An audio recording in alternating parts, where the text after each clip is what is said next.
Ну вот, совершили поступок о алкогольном опьянении, то есть административное правонарушение, залезли на государственное имущество, то есть на транспорт.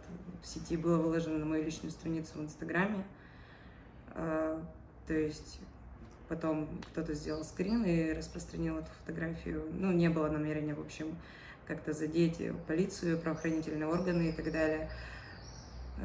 Поступок полностью необдуманный, под влиянием алкогольного опьянения. И, ну, конечно, раскаиваемся, больше так делать не будем, потому что, ну, это все несет последствия.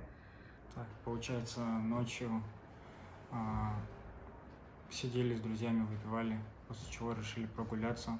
Проходя мимо, увидели автомобиль ДПС и, не подумав о алкогольном состоянии, залезли на автомобиль для того, чтобы сфотографироваться.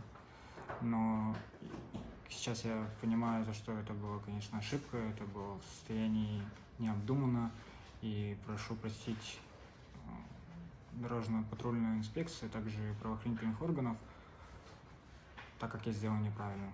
В состоянии алкогольного опьянения залез на автомобиль дорожно-постовой службы. Не знаю зачем.